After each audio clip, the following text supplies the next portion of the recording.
company and the city. You have to get permits all over, and they have to lift it in cranes over your wall and the whole nine yards. But anyway, so we have one, and I worry now that it's a false sense of confidence. So I guess we're live. Are we? Oh, so you now know about my generator, right? So, good evening, everyone. Thank you, virtual audience, for joining us. And we're excited to have with us tonight Rob Hart. And I want you to look at this absolutely knockout book cover. It came out so nice. It really did. I mean, the image is great, and the color is fabulous. And I think it's too bad that neither you nor I dressed to go with it. But I should have thought about that in Yes. like preparing for my tour. I should have gotten more red stuff. red, exactly. But when you and I were together at Left Coast Crime in Seattle, I was wearing my fancy red shoes and went all night. Thought, how boring for Rob. He'll think I'm some poor little match girl that only has one pair of shoes if I show up in my red shoes tonight. So I didn't. I don't think I would have noticed. You didn't? Oh, well, see? What do I know? Anyway, we are here to talk about Assassins Anonymous. Rob thinks that he has been here twice before and talked to you, Patrick. Is that right? That's correct. Yeah. Uh-huh. Had a good time. So Yeah. just to change things up, because so often we don't talk about what crime fiction describes as books from the wrong end of the gun, i.e. the bad guys are actually the protagonists that you root for.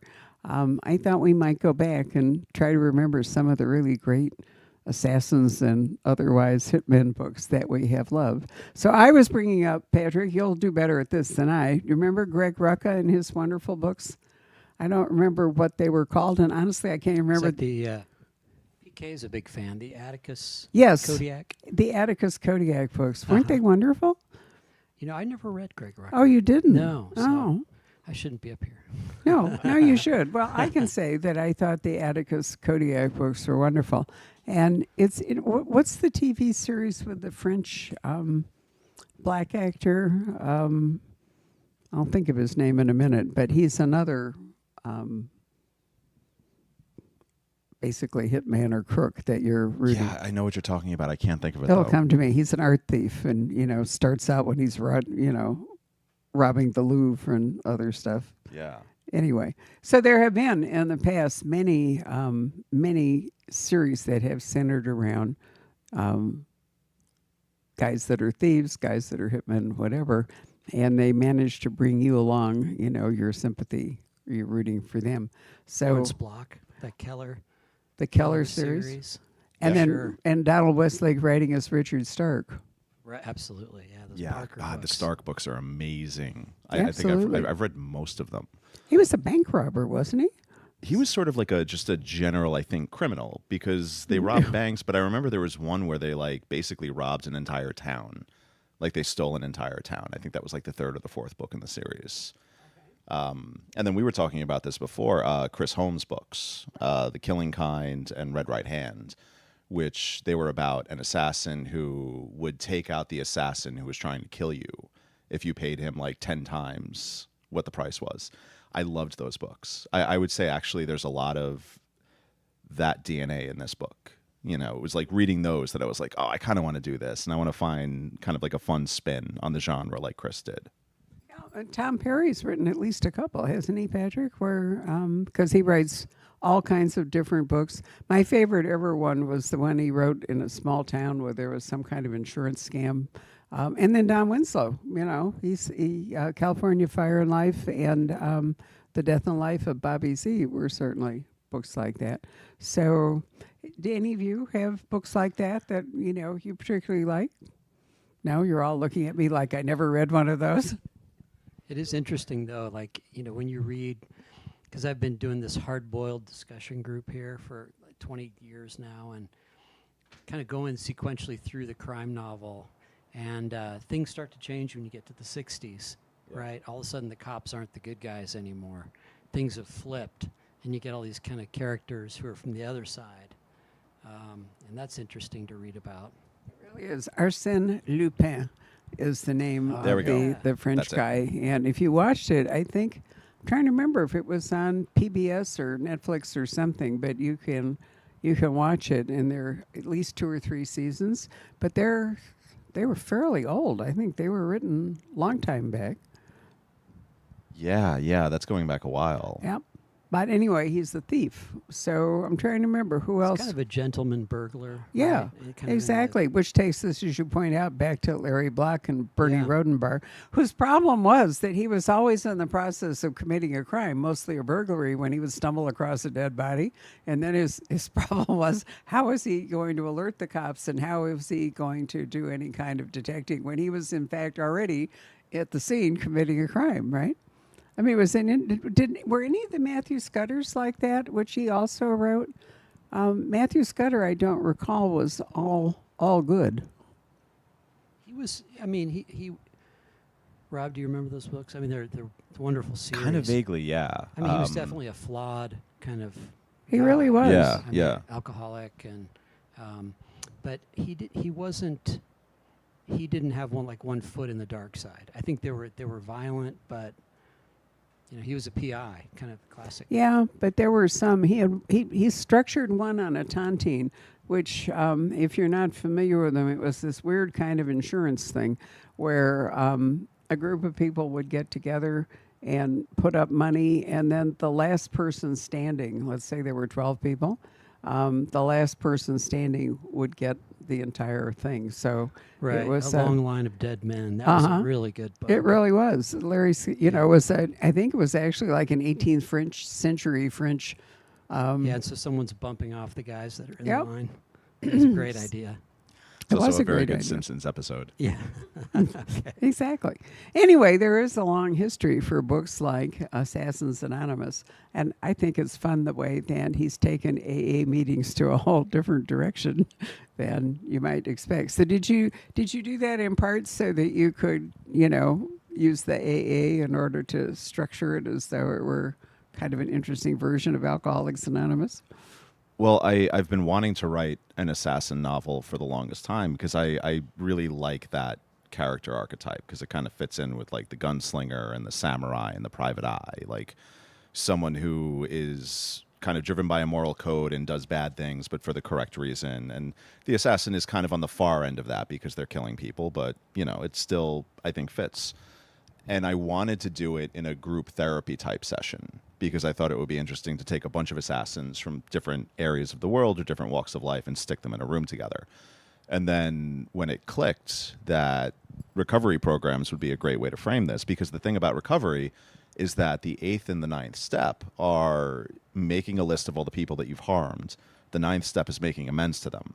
And I'm like, well, this would be really interesting because if someone killed people for a living, that process is probably not very enjoyable. Like, what does that look like? So it came together really quickly when I thought of it in those terms. And then it was just a matter of understanding the process and making sure I was paying respect to it, because I have a lot of friends who are in recovery who were very generous with their time and their stories and explaining to me how it worked. And they all pretty much said the same thing, which is like, this can't be window dressing. Like, recovery saves people's lives. It saved my life. It saved other people's lives. Like, you can't treat it like a hook, like just some fun little thing. So I was lucky to have that input from people so that I can honor the system while kind of putting a weird little spin on it. So your guy is committed to not actually killing anybody while he's going through this book. Exactly. And it's kind of fun to be in that space because I feel like these kinds of stories following these characters are always pretty similar in the sense that you get like a guy like John Wick who retires from killing and he doesn't want to kill anyone anymore, but then he gets nudged and then he slaughters hundreds and hundreds and hundreds of people. So it was like, well, what would happen if that didn't happen? Like, what if one of these characters actually stuck to the vow that they made for themselves? So it was a fun challenge because it was like, can I write a hitman book where the hitman can actually kill anybody? I'm trying to think if I've read anything like that before. Have you, Patrick? Well, in fairness, I mean, I did have my cake and eat it too, because there's flashback scenes where you see him actually working. But, in terms of the present tense, it was like, this will just be fun. Like, what kind of trouble can I get him into? And then kind of remove the most powerful tool in his arsenal, because if he's the best hitman in the world, it's pretty much easy for him to shut down any dangerous situation, but now he kind of can't. Now he has to think more creatively and figure out a way around it. Does he get to outsource it? He's definitely got some help. I mean, he's got these other people, I can't but do it, but you can. Well, no, well, but that's the thing is it's then you have to kind of think about that in terms of, yeah, he can't have someone else kill for him because that's the same. It's the same way that, when he's considering what kinds of weapons he's going to use, he won't use stun guns or anything with an electrical charge on the off chance that it induces cardiac arrest because he made the choice to use that weapon. And even if he didn't intend for that weapon to kill, if it kills someone, to him, that's still his responsibility. So it turns into this weird, fun moral gray area of him trying to figure out, how badly can I hurt other people and it's okay? What can I do and it's still kind of within my recovery guidelines? I'm not sure if maiming people rather than killing them is necessarily the right outcome here, but I was trying to think back. Barry Eisler's first book, wasn't he I think he was a professional assassin stationed in Japan. The first two or three were really, I thought, well done. And then you can't really, it wasn't sustainable. What about Drive? Jim Salas's book? I don't really recall the assassin part of it. Well, he killed people. I don't remember if he was I mean, what's the difference necessarily? Is was kinda James like Bond an assassin? Or, is Kurt Gentry Mark Graney's guy? Are they assassins even though they're out killing people for Yeah. country or whatever? And do they each be interesting to see like a group of different assassins and how they would kind of, sort of differentiate themselves from each other. Like I have this particular code of honor, and different types of assassins. What that term really means. Just somebody who kills somebody, or Yeah. Is it somebody who's killing somebody for hire? I mean, what is an assassin as opposed to like a secret agent? So I think the difference, and I put this in the book because I had to look it up, is that a hitman kills people for money for usually a criminal organization or some other larger group, whereas an assassin kills for political purposes or sort of ideological purposes, but doesn't necessarily get paid for it. So. Okay. Hang on a minute. We're having another technical issue here by adding a is it third this person. one? Oh. We're not able to hear Patrick. Am I on? I have to talk louder. Just yell at the top of your lungs. See? It's going to be fine. All right. But yeah, it's one of those things where Sorry, I lost the whole thread. Can you go back? yeah, beg your pardon. so yeah, hitman gets paid to kill people for say a criminal organization, whereas an assassin kills for sometimes political purposes or doesn't always get paid. But I think there's a degree to which and we can sit here and have a long conversation about the difference between noir and hard-boiled. We know those are different things, but those terms are kind of interchangeable to a lot of people. And I think it's sort of the same, like hitman and assassin are slightly interchangeable at this point to where I don't think it makes a humongous difference. So basically, assassin's an Arab word. So basically, are you saying that assassins is more ideological and the hitman is more commercial enterprise where somebody's making a living by killing people? I think that would probably be the case. It's interesting, too, though, the origins of the word, which is, I think it's like al-hashashin, and that was actually, it means users of hashish. Right. And people use that term to sort of demonize people who were in this. There was an ancient order of assassins that operated in areas like Persia and ancient Iran years and years ago. This is something that I put in the second book, and now I'm not remembering all of it. But it was meant to be sort of derogatory, that they were drug users, that they were sort of, just lesser people, but in reality they were actually super highly trained assassins and are responsible for killing hundreds of religious leaders and political leaders at the time. That's an interesting distinction. I want to get sidetracked in the difference between noir and hard-boiled, but maybe we should stick to the point at the moment. So thinking back to some of the ones I have read, it's difficult for an assassin to have much of a private life. It's kind of the Superman thing in a different way, which is if everybody knew he was Superman, all the people around him would also be in danger, which is why he was always going into phone booths, and taking off Clark Kent, mild-mannered reporter, and swapping it in for his Superman outfit. And that was true for, I can't think of the name of the guy in Barry Eisler's first book, but Rain, thank you. And you're younger than I am. That's why you remember names and I fade out on them. But by book 2 or 3, Rain had already acquired. This is good, true with Greg Rucka with, Orphan X, is that once you start acquiring anybody around Hurwitz. you, huh? Hurwitz. Yeah, Greg Hurwitz and Orphan X, and thank you. Right, Evan Smoke, in point of fact, is his name.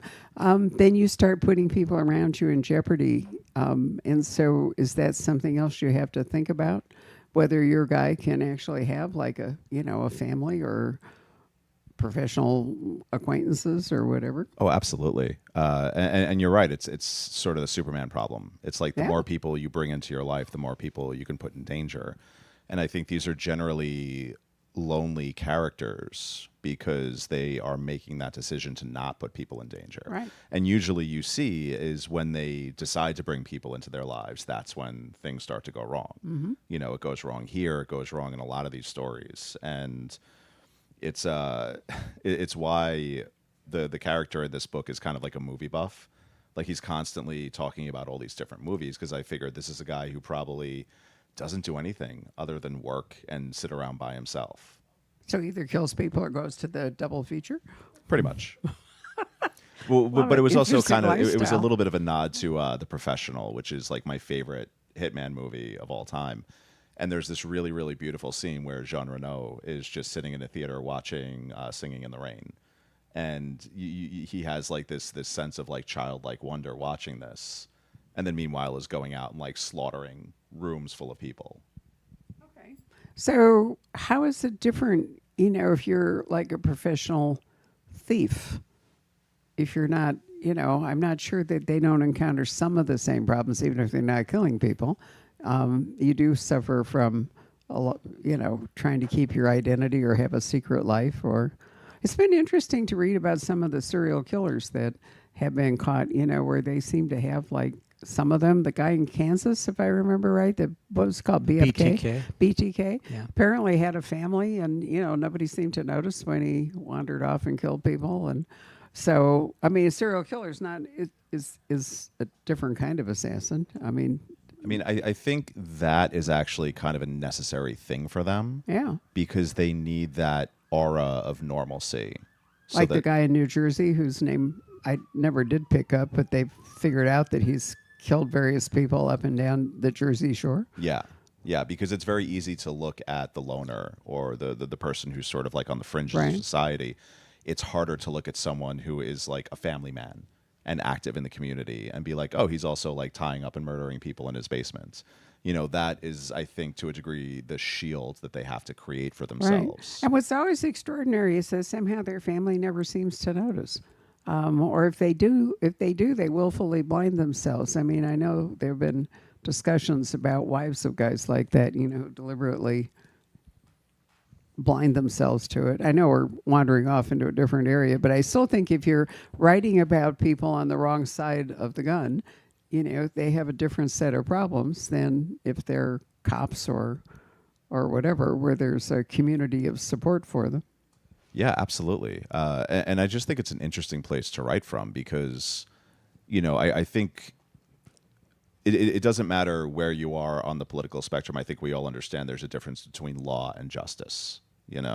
Like law and justice don't always sync up the way that we think it should. And the way that the systems of order that govern us are sort of controlled by people that we don't necessarily agree with or we're subject to laws that we think are unfair. And I think that's why we kind of crave characters like this because they're willing to step outside of that and Or say, currently, maybe we wish there were an assassin somewhere in the world who might come and save us. Yes. yeah, like we kind of we crave some kind of order in the chaos, and everything feels very chaotic. I think that's why crime fiction in general is always such a popular genre, is because it's usually centered around characters who are willing to step out of the bounds of polite society and do a difficult thing, something that we might not necessarily feel safe doing. And then we kind of get affirmed by that, thinking that there's someone out there willing to do that. Your thoughts, Patrick? Well, I'm interested in the kind of what motivates assassins. It seems like it could be a variety of different things. I mean, there's the killer for hire, obviously, but then there are various different kinds of assassins that are, doing it for righteous reasons. You've got, I think of the Sicarios down below the border that are doing it. And a couple of good recent examples of something similar to what you're talking about with this book. Those great scenes in The Sopranos where Tony Never watched The Soprano. Sopranos. Really? I grew up on Staten Island, where everyone on Staten Island is either in the mob or is pretending to be in the mob. Well, So I couldn't. I just couldn't. I couldn't watch it. couldn't do it. I was like, this No, is going to be a this is comic triggering evening. for me. well, so you guys have probably watched it. Tony Soprano, you haven't either? Tony Soprano, the big, you haven't either? Okay. Well, the more than mob boss is in therapy. And so he has this relationship with his therapist where he's kind of, copping to some of the things that he does. And it's pretty interesting. And then there was a really good kind of a sleeper film with that was also about a hitman who was in therapy. And boy, I wish I could remember the name of it, but it'll come to me. Okay. It will. It'll.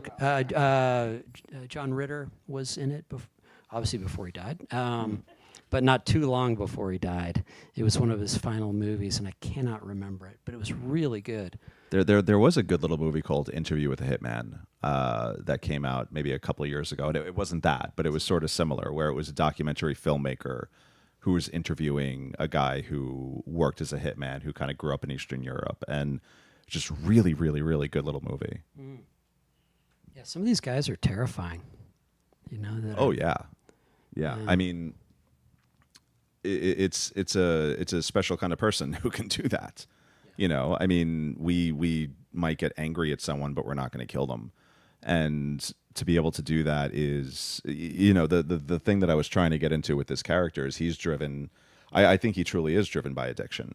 In the sense that it's a reward system where he does this thing that's difficult and he gets money for it. He gets praise from it from his employers. So it's easy to kind of get caught up in that feeling of, I'm really good at this thing, so I just want to keep on doing it. Mark is his name. I thought we ought to give him a name. Yes. Mark the assassin. Yeah. right? Can you give us kind of a basic setup for the book and talk about that character a little bit? Yeah, sure. So Mark is formerly an employee of the agency, which is just sort of like a clandestine group of businesses and government officials. And he goes by the name The Pale Horse, and he works for a very long time and is incredibly good at what he does. And then he kind of hits a rock bottom and decides he wants to quit. He doesn't want to do it anymore. And he finds this recovery program that has other assassins in it, and it's for people who want to stop killing.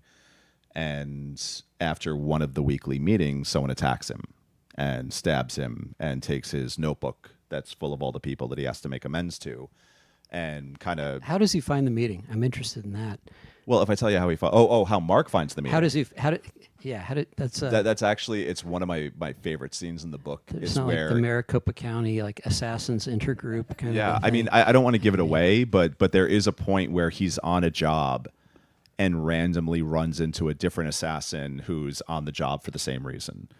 But that assassin clues him in about the existence of this organization, and it's years prior to him actually joining it. But that was sort of the precipitating event. And are there various kind of like security levels that these assassins have to go to before they're kind of accepted into this group? Oh yeah, there's a vetting program where you have to, they have to kind of look into your background. There are certain rules, like if you had a sort of like a stage name, like Mark did, people knew him as the Pale Horse. You can't use that in meetings because you never know if someone else in the meeting is someone that you would once been in opposition with. And it refers to a time when there was a meeting, in another part of the country where these two people realized that, their names came up and they had been in this cat and mouse game for so long, and they ended up killing each other during the meeting. So it's you have to the anonymity part is extra important in this kind of scenario. I can certainly see that. You'd have to keep cloaking yourself while you Different were notions of exposing anonymity, yourself all too. at the same time. That's an interesting dynamic. You'd go there to discuss your addiction and try to get rid of it, but at the same time, you'd have to cloak yourself in order to keep from other people from killing you now that you're exposed. Yeah, and there's also there's a serial killer in the group, which is subject of a lot of discussion because some of the other people are in the group are like, this guy doesn't belong here. Like he kills innocent people. Like we killed bad guys or people who are in the game. And then there are other people who are like, no, he should be here because every time that he's here, that's The a only life that's requirement for saved. membership is a desire to stop killing. Exactly. That's exactly. That's fascinating. Yeah, it is. I mean, it's a really intriguing psychology. I had some brilliant thought I was about to utter. Now I've completely lost it. So carry on for a moment while I try to recover. What was it I was going to say? You're going to say that everyone listening should buy like 20 copies of the book. Well, I could certainly say that. Look at how handsome this book is. I particularly like, AA meetings are fueled on coffee. So I particularly like this image here where the knife is going through the cup, which is inscribed "Live and Let Live." I thought that was really very clever. Patrick, since you talked to Rob earlier about The Warehouse and then another book, do you remember any of the, what you guys talked about? I wasn't here, but Rob has always written interesting and different books, I think. I think we talked about the Ash McKenna books, right? Yeah, that was so. I haven't been here since like 2016, 2017. No, I figure. Did we do a virtual for? I don't think so, Barbara. No, I don't think we did. I think I was here both times. For Warehouse and No. Yeah, for Warehouse, I didn't really go No, anywhere. So, no. which was kind of a bummer because I always love coming here because this is a great store. Yeah. Well, talk a little bit about the Warehouse then, and also Paradox Hotel. Yeah, the Warehouse was that was the book that came out that let me become a full-time writer, which was super exciting, and it was basically an indictment of Amazon and their entire business. Yes, it was. It Yeah. was well done. Yeah, It I mean, really the was. idea is that an Amazon-like company kind of takes over the economy. So, I Right. mean, at this point, it's like practically nonfiction. And that was a really fun book to work on because I thought it was unpublishable because Amazon is responsible for 75% of book sales in the U.S., something like that. I was like, well, no one's going to want to poke the bear. And then it turned out everyone wanted to poke the bear because it almost went to auction before it was preempted. Really? Yeah. I was shocked by that because I thought maybe like a cool little punk rock press will put this out. I had like my agent read it and he's like, this is going to be huge. And I'm like, yeah, dude, whatever. Like, I don't believe you. And I was completely wrong. And then, so that was a really fun trip. And then Paradox Hotel came out 2 years later, which is a time travel murder mystery, which you and I did do a virtual we did. event about. It's and all that was come really back fun. to me when yeah. you said that. I talked to you about Paradox Hotel as a virtual event. Right? Yeah, which I loved because you compared me to Dean Koontz. I did. And no I wonder loved you loved that. it. Yes, Yeah. it was true, though. It was a very apt comparison. And, I think time travel, if it's believable, which it really isn't, but at the same time, it is. I mean, look at Outlander, right? You touch the stone, drop through time, and there we all are. I love the way people want to construct a universe that isn't true, but still you can make people believe in it. Yeah, which is kind of the challenge, because with time travel, it sounds like a great idea until you do it, and then you realize how complicated it is. Well, it's the ethics in part, I think, of time travel that are really interesting.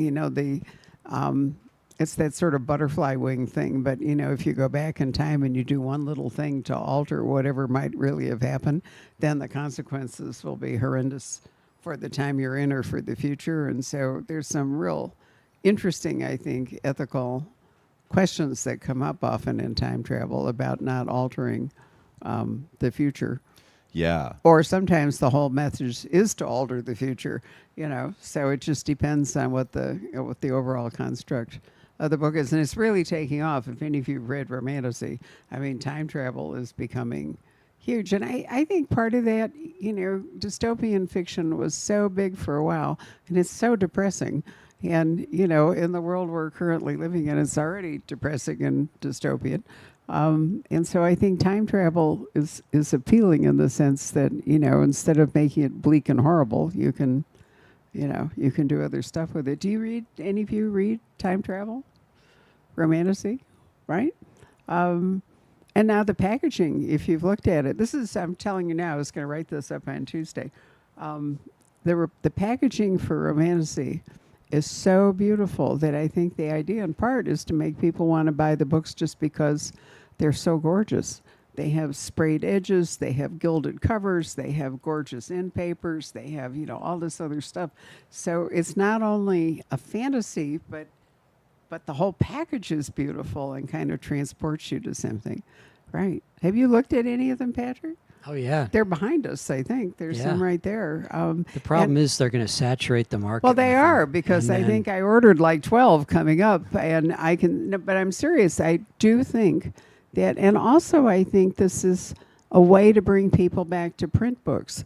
It's just such a beautiful thing to handle that it's more appealing than a digital book. And studies have shown that younger readers are gravitating. Thank you. Gravitating. I knew that glass. Well, I only had one glass of wine. Let's be fair. That gravitating back to reading actual books because the rest of their life is spent on digital devices, and so it's not a novelty anymore.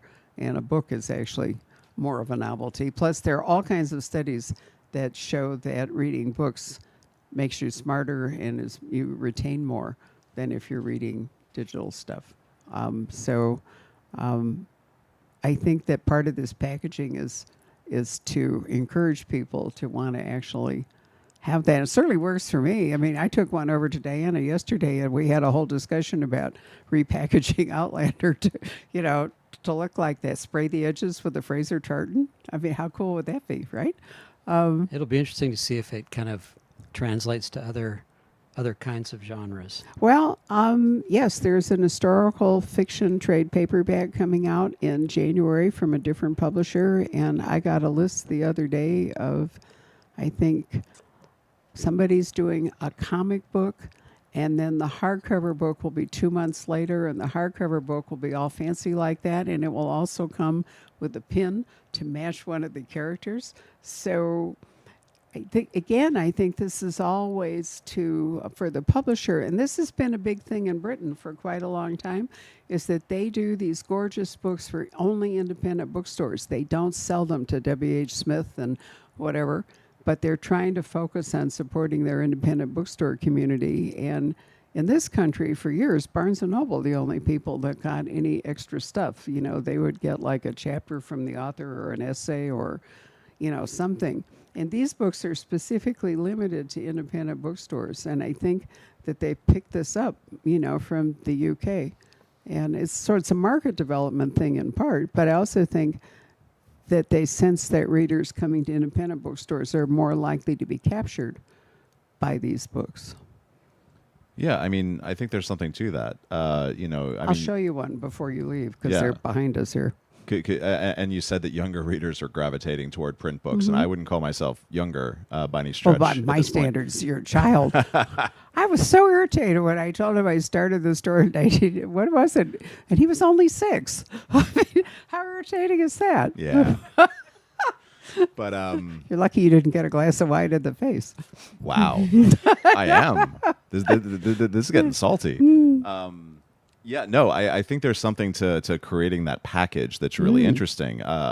I think the real challenge is the cost, and I think publishing right now is so obsessed with cost on everything. Yeah, but apparently printing techniques have lowered the cost to the point. Patrick, you want to grab one? I mean, there's one right behind you. It's the same pricing. In fact, the paperback that's going to come out with all this gorgeous stuff is the same $18 paperback that doesn't have all the gorgeous stuff. So... You see, where they have gilt edges, and they have what's called, it's called 4-edge painting, only they're calling it a sprayed edge. Oh, see, now I want that on all my books. And when you open it, there's beautiful painting inside, and frequently the cover underneath the paperback is the jacket is all embossed. And yeah. Yeah, they in Germany, there was a German edition of The Warehouse that was really, really beautiful. Yeah. They made it so that the cover kind of felt like cardboard, so it felt like a cardboard box, but of higher quality, and the edges were sprayed red, and it's almost like an art piece. That's right. And I love it so much. Like, I've got it like on display in my office, and Right. You might never even read it. You might just take it home, to look at it. Yeah, I've given it because they sent me a whole bunch of them, and I was giving it to gifts as people because they were like, "Well, we can't read it, but it really, really looks nice." Yeah, I know. Remember So their this one, you drone look at the delivery kind inside, of and idea it's that they gorgeous had? stuff. Yeah, it's insane. That's terrifying. If you open up, it's got an embossed heart. That some of them don't have dust jackets. Some of them have gone straight to, like the medieval books where. If you've ever been in any of the collections at various museums or libraries, old libraries, where they have leather bound and their jewels in them or ivory, all this other great stuff. I think I mentioned that in December when we went on our Christmas market cruise, we stopped at the Abbey of St. Gall, which was not on the Christmas market cruise, but rather on the drive to Germany, to Munich.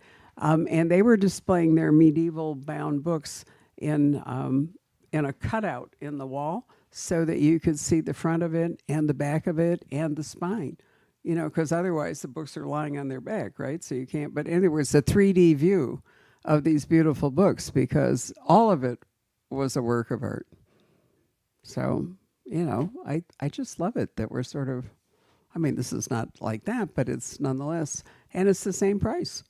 Yeah, it's nice to be valuing it as a piece of art. And now I just feel bad. Now I wish I had cool sprayed edges on mine or something. Well, I'm gonna stick we're around. gonna talk to my It's publisher about that. apparently, but Patrick is right. The problem will be that they will all love this idea so much that every book will look like this, and then it won't be special anymore. Well, that's the way problem. It's publishing works, right? Everyone's probably writing romantasy or books right now, so that the market is going to be completely saturated with them in 2 years, and they're going to move on to something else. That's right. Yeah. Well, anyway, once again, we digress. Although I have to say that your book would look really cool if it had little coffee cups sprayed all over the sides. It really would. It Yeah. would. I know. I love it. Right. So, what else would you like to say about? Unfortunately, there are so many spoilers in this book that it's very hard to say anything more than just general statements. Well, it's funny because I've done a couple of events for this now, and it's a challenge, twofold challenge, because one is I started writing this a year and a half ago, and then have since written a sequel. So, I barely remember what's in this sometimes. And B, a lot of things in the sequel actually reframe things in this book. So I'm I don't even know what I can talk about, because the second book, it's what I hope will be a series. I know I'm at least writing a second book. The second book moves over to another point of view. It follows another character in the group. And so, but I can't really talk about that because then it's going to... I totally get it. Yeah. Have any of you ever read The Alexandria Quartet by Lawrence Durrell? Well, it's a series, surprisingly 4 books. Yay, quartet, which you hardly ever see. It's almost always a trilogy. Anyway, it's the exact same situation set in the city of Alexandria, and each book is told from the point of view of a different character. So everything you thought was true in the first book, you now see it completely differently in the second book, and by the time you come all the way back around, it's a totally different story. And, I think the idea was in part to mirror life, that, it's certainly true in legal circles that eyewitnesses are the most unreliable part of any testimony, because everybody experienced the trauma and saw it differently. And so it's hard to find the truth, you can kind of sift through it all. And I think that's an interesting way for a writer to do that. You set it up here and then you reframe it from somebody else's point of view. Yeah, I love the idea of just kind of each book kind of following a different character, and the main character from the first book is still kind of there. Yeah. But bringing in that different perspective and then the different stories, it's just a really, really fun challenge, because every book can't be, I really want to kill this person, but I shouldn't kill this person. It's trying to find a different entry point for every person to figure out why they're there and what they're trying to work through. And I feel like I could probably write 10 of these. So I'm hoping the first one does okay. Wow. Usually it's a trilogy, because, most thrillers are constructed in a 3-act drama, and therefore a trilogy sort of makes sense. But I hope you get to do 2 more. I really enjoyed this one. Have you guys seen Barry, that wonderful series with Bill Hader? That's kind of a similar riff, but not without the 12-step angle. Yeah. He's a hitman, right? Yeah. And he ends up accidentally taking acting classes. Have you seen that, Barbara? Oh, it's No, a but great show. I'm making a note. What's it on? Terrific show. It's called Barry. Yeah, it was on HBO. And it's actually, that was one of the shows that I was watching before putting this together, because again, I loved that kind of different take on the genre, because it was also about this guy who was struggling with his identity and his past and was like looking for a way to recreate himself, which was really interesting. And then it just got weird, like, because I guess Bill Hader, who does the show, is a fan of a lot of, he's a big film fan, so it's a lot of really interesting references and interesting techniques. Like, it's a very, very well done show, and it gets like a little strange at the end, but in a way that's really cool. Yeah, Henry Winkler and Oh yeah, no, he was great in yeah. that. So when you're writing a book like this, how important is weaponry? I mean, or technique? Well, this is a big thing in military thrillers. You know, I mean, you have to. I just read a book, an amazing book called The Lucifer Cut. It's about the diamond industry, and I am astonished at the range of weaponry and other things that are involved as we rocket around to we end up in South Africa, which seems to be coming into play as a place of violence and other stuff. It was true last night. Randy White's book starts out in South Africa. But anyway, so did you have to master various killing techniques in order to make this believable? I killed like 8 people. It was really, really not great. No, when it comes to the action side of it, I've been fight training for years. I've trained in Krav Maga, and now I train in Muay Thai. So there's a degree to which I have a little bit of an understanding of how some of the action side of it works. Okay. When it comes to the weapon side, it was a lot of research. And Did you even need weapons if you're trained in, you can kill people without weapons? Yeah, and he has to use a lot of non-lethal weapons, especially Okay. toward the end of the book. And the thing that there's this author, Steve Concoli, who writes like military thrillers, and he asked to read it and give it, and he gave it a blurb. And he's a former military guy, and he was like, "You only screwed up one thing." I was like, "Well, that's awesome." He's like, "Yeah, like night vision goggles technically don't work like this, but no one's going to notice but me." And I was like, "Awesome, that's great." Like him signing off on it actually made me feel pretty good. It was also Alma Katsu read this, and she was a former CIA operative. Right. She wrote Red London and Red Widow, Yeah, which I liked a spectacular lot, yep. books. And it was funny when I gave her the book. I was like, I know that I'm writing like the Lord of the Rings version of what you really did. Like, this is the high fantasy version of the kind of stuff that you used to work in. But she read it and she liked it too, so that was really nice and Right. really But affirming. I guess my question is, if you know martial arts, you can actually snap people's necks or do other things to them without employing weapons other than you are the weapon. Yeah, which is true. I mean, he's obviously in the position of like not wanting to kill people, but also there's that difficult line of like the thing that people might not always realize about fighting is that it's like really fast and really dirty and really unpredictable. I mean, for all the training that I have done, I can step outside here and someone can pick a fight with me, squeeze off a lucky shot, hit me in the chin. I could fall down and break my head and die. It doesn't really, just because I've done training doesn't necessarily Right. mean that I'm well suited to, do this kind of thing, to protect myself in all circumstances. So, it's also him trying to be mindful of that, the fact that anything that he does can be really, really dangerous, and he has to Sure. pull punches and just be really, really careful. Anything else? Questions from any of you? No? Yes.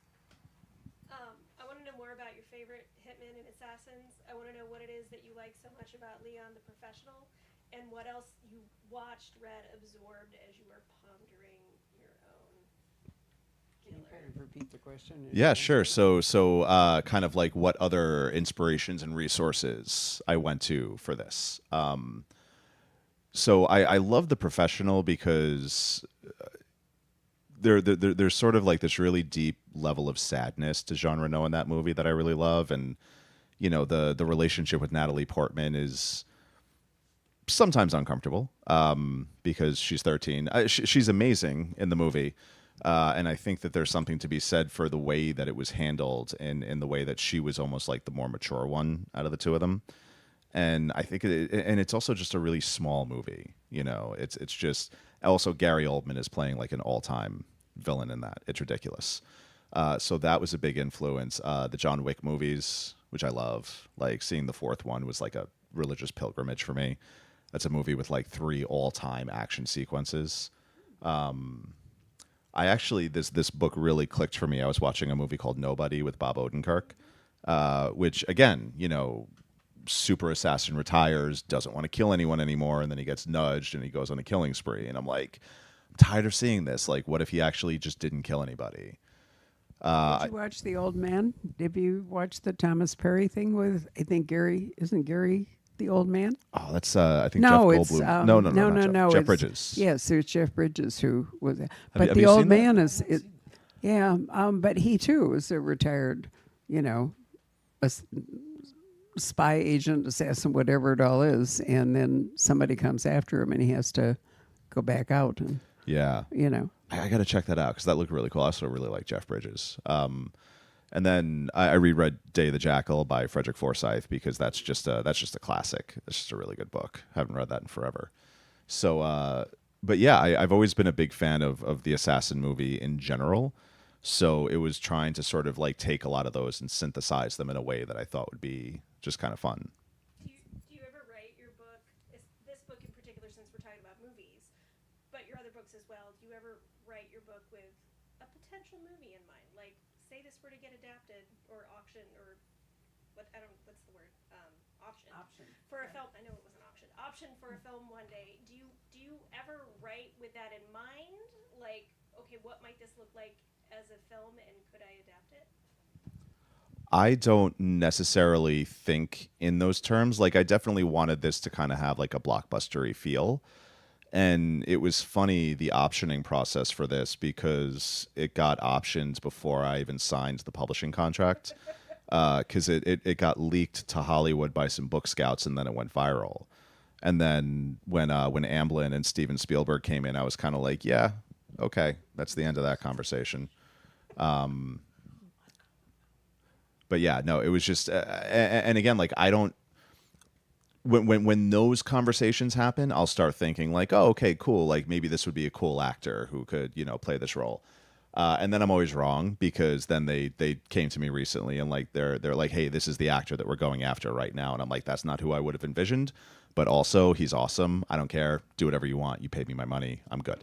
So it is fun to get into that space and then start thinking about it in those terms. But I don't necessarily want to do it myself because I don't know how to do that. Like I don't know how to write a script, and like I'm not writing my first script for Steven Spielberg. Just nope. Too daunting. Bar is a little high. Right? Yeah. But I guess the corollary question would be when you're writing these action scenes, do you see them in your head? I mean, is it like, sort of a Oh yeah, no. a movie in I order to do diagram the them. blocking and all the rest of it, to make it feel real? Yeah, I have a giant whiteboard behind my desk, and I diagram them because like there's one of the first big action sequences in the book is a flashback to Mark going into this hotel room in Singapore and killing like 8 people, and I had to diagram that whole thing out because it's like based on where everyone is in the room and their movements and how fast, like that all makes a difference. Like theater blocking, essentially. Essentially, it's the yeah. same thing, isn't it? And Yeah. I know we've talked to authors who say they see it, in their head like a movie when they're doing that kind of thing. And I've often wondered. I have sometimes trouble following it when I'm reading it, but my mind doesn't work that way. I mean, so. But as an author, you have to make it work. Yeah, it's a lot. It's a lot of drawing. Like I'm a visual thinker. Like I need that very much because until then it's a big jumbled mess in my head that doesn't make any sense. Was there a question that you wanted to ask, PK? I've got a personal question. Okay, speak Ooh, up. personal. Well, Rob, I really am. I'm a huge fan of the Paradox Hotel and the Warehouse. as Thank well. you. I'm our science fiction and fantasy guy. So I really. Here, take the microphone. Join Oh, us. okay. So I really love the fact that you're willing to play with genre.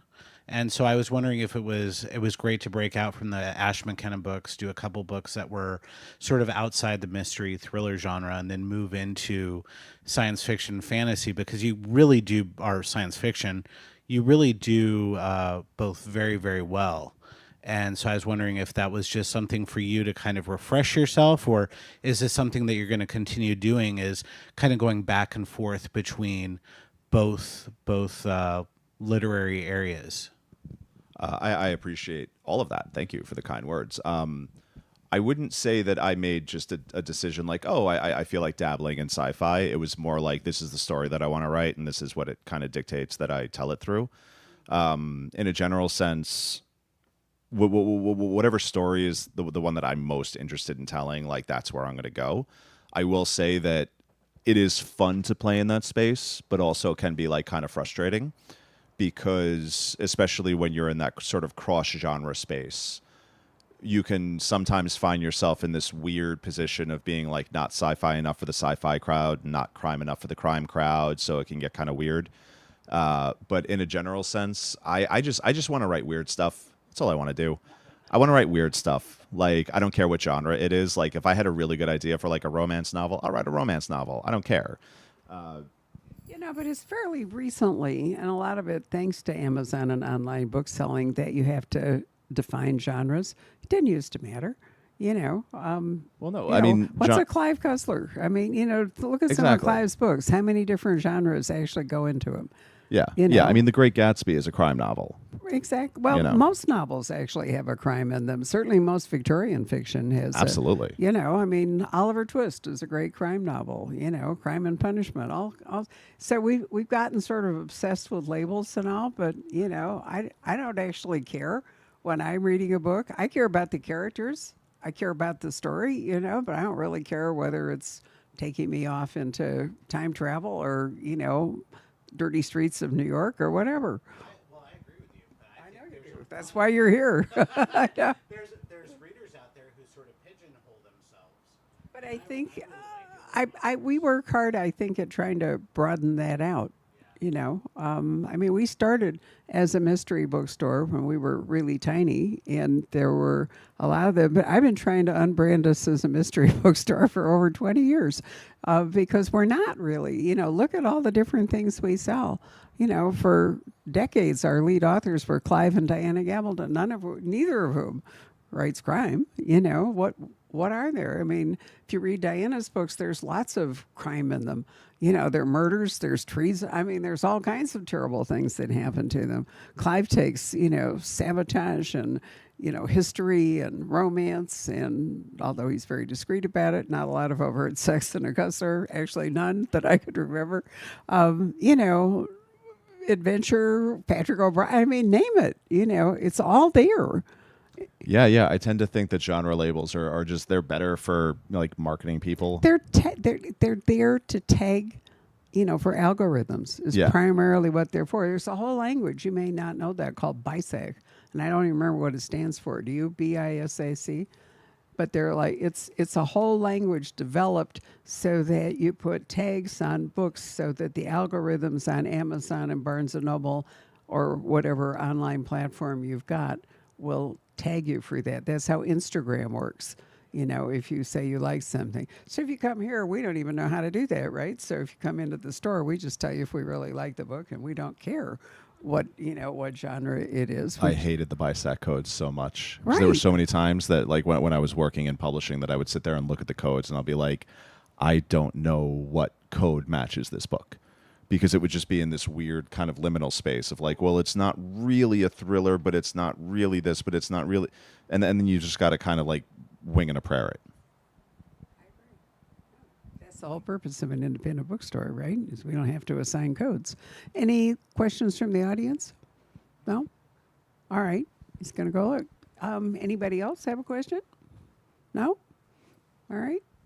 Well, let PK see if there's any online questions. Sometimes they come in later. Awesome. Right. This is such a fun setup. I like It is a fun setup. Sometimes we get a lot of questions, and other times it's a very passive audience, and they're actually watching the basketball, and they're going to. We find that most people watch them the next morning with coffee. It isn't that there's so many people watching it live as they watch it or on work breaks. There's quite a few questions online about your film presentation in terms of how you're thinking about your writing. So a lot of the questions were curious if you were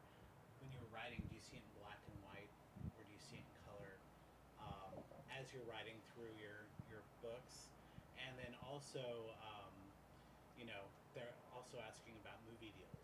So, are there any movie deals for the Assassins Anonymous? And you First may question: are you seeing this in black and white or color when you're doing that? I love that. Mostly purple. Purple. No. Aha. Well, okay. So, well, I mean, I this is kind of an aside, but this is kind of interesting. Is I mean, I'm seeing it like in my head, like it's a picture. Right. But there's an author named Jamie Mason. Jamie's Yeah. great. I love Jamie, and but she has that thing where she can't picture things in her head. Like I guess some people have that, and she heard me read this at a reading, and she asked to take it to the first chapter. And she was like, that's some of the clearest action I've ever read. Like, can you just give it to me so I can like study it and figure it out? Which was incredibly flattering. And of course I Yeah. did. But, I guess she found it to be helpful, which was kind of awesome. But I also can't imagine how hard it must be to write then if you can't actually like create pictures in your brain. But yeah, so, and I guess there were questions about like movie deal stuff. So yeah, this was optioned by Amblin and it's being developed right now. For some of my other stuff, Paradox Hotel is being developed, and where I mean everything's in like some state of development right now, but everything in Hollywood is kind of a mess. It all got held up first by COVID and then by the writer's strike. So Yeah, I think exactly. we're probably 2 or 3 years, jammed up from all those delays. Oh, absolutely. Like everything, like little cool things have happened with each project that I can't really talk about. Right. So I just kind of have to like sit and wait and hope like one of them goes forward. Sure. But that's kind of the thing about Hollywood is that like everyone's so excited until one day like it's like, oh no, we're done. You can go home now. So Well, a lot of it's about attaching a star, that has drawing power and other stuff, and you just don't know. There's so many even variables. Then, Yeah. like they're talking to someone very exciting for this, and we will see how it goes. I don't know. I think that's going to be in like a week or two. I was shocked to read about one of the streaming companies that made a whole lot of stuff and decided it was cheaper for the tax write-off just to write it off. So they actually, was it Yeah, Warner? it's Yeah, nuts. went through. I was really horrified by that. What a lot of creative energy that just basically, disappeared. I hope that somehow it didn't totally disappear, that it's living somewhere in a vault somewhere, and one day it may show up, but maybe not. There's a lot of politics involved in, Craig Johnson's talked about that so many times about Longmire, that the whole cast and everybody wants to do it on, but I think it's Warner again, but I might be wrong, is won't sell the rights. It moved on to somebody else, but they won't let go of it, and yet they don't want to do anything with it. So it's just sitting in limbo while everybody would like to continue with it. So Yeah, at some point, maybe it will become more economically feasible for them to sell it, but right now it isn't, and that kind of thing would just drive me nuts. Well, and they hurt themselves in a big way by doing that, because I know that may, like, a lot of artists are second guessing whether they want to work with Warner Brothers because of that. Because it's like, Really? like if it came down for me, if I had an offer from Warner Brothers and from somebody else to make one of my books into a movie, I don't know if I'm going to go with the company that will make a movie and then just delete it for a tax write-off, And I think that's kind of played out a little bit, where people are now feeling a little bit more cautious about taking stuff to them. And Interesting thought. and at the same time too, I personally, I kind of feel like if you can take a movie and just completely and just say we're not going to release it, we're going to take a tax write-off on it. Well, if the taxpayer is then paying for it, they should make it public domain. They shouldn't delete it and just completely get rid of it. They should That's a really interesting have to put it out question. in some Right. other way. Are you involved in that industry at all, or are you just kind of fascinated by the sheer dysfunctionality? Yeah. Okay. Well, I hear you. I agree with you. That's a really good point, Rob. Yeah, that's true. If they are doing it for sometimes make tax, good points. no, you make a lot After- of good after points. two I love cocktails at that. You dinner. need to suggest that somewhere up to a. I mean, actually, a lot of people are saying this on the internet that, like, if you're gonna spend taxpayer money, we should get it anyway. But I mean, that's not the way these things ever work. So, unfortunately, It's a changing world. who knows what next thing will come along and disrupt it all over again, but we'll see. Meantime, we have good books, right? And we have this good book, which is a lot of fun. So thank you very much for coming tonight. Virtual audience, thank you very much for joining us. Thank you Rob, so much. lovely to have you here. Thank you for having me. It's really been a pleasure. And if you guys would like to talk to Rob or get your book signed or take a photo, please step up. Night, everybody.